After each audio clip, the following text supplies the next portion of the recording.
सुप्रभातम बच्चों। बच्चों, आज मैं आप लोगों के लिए पुनः एक बार बहुत ही सुंदर कविता लेकर के आई हूँ और वो संस्कृत में कविता है और वो आप लोगों के लिए ही है, बच्चों के लिए ही है। वीर बाल का वयम, वीर बाल हम सभी। और यह जो कविता है वो वीर रस से भरी हुई कविता है। ठीक है, आप सभी लोग ध्यान से सुनेगा। आदित्य इधर आइए, चलिए बोलिए। वीर बाल का वयम, वीर बाल हम सभी। वीर बाल का वयम, वीर बाल हम सभी। सागरम समुद्रेम, सागर को पार करें। सागरम समुद्रेम, सागर को पार करें।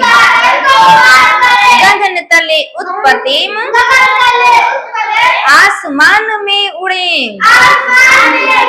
गगन तले उत्पत्तिम, आसमान में उड़े। भूतले जमीन पर, पर्वते पहाड़ पर।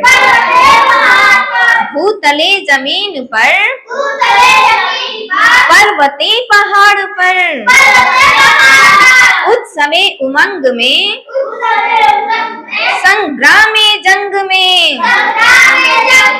उत्सवे उमंग में, संग्रामे जंग में। सर्वतो वयम जयेम, सर्वदा विजय करें। सर्वतो वयम जयेम,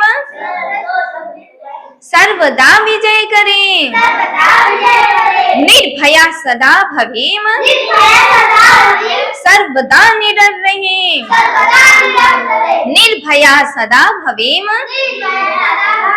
सर्वदा निडर रहें। नो कदापि वित्रसेम, त्रस्त हो नहीं कभी। नो कदापि वित्रसेम, त्रस्त हो नहीं कभी। वीर बाल का वयम, वीर बाल हम सभी। वीर बाल का वयम, वीर बाल हम सभी। तो बच्चों, आप लोग को ये कविता कैसी लगी? अच्छी लगी। तो आप लोग इस कविता को कॉपी में लिख लीजिएगा और इसे याद भी कर लीजिएगा। ठीक है, मैं आप लोगों से कल सुनूंगी। और मेरी ये वीडियो आप लोगों को अच्छी लगी हो तो लाइक करें, सब्सक्राइब करें और शेयर करें।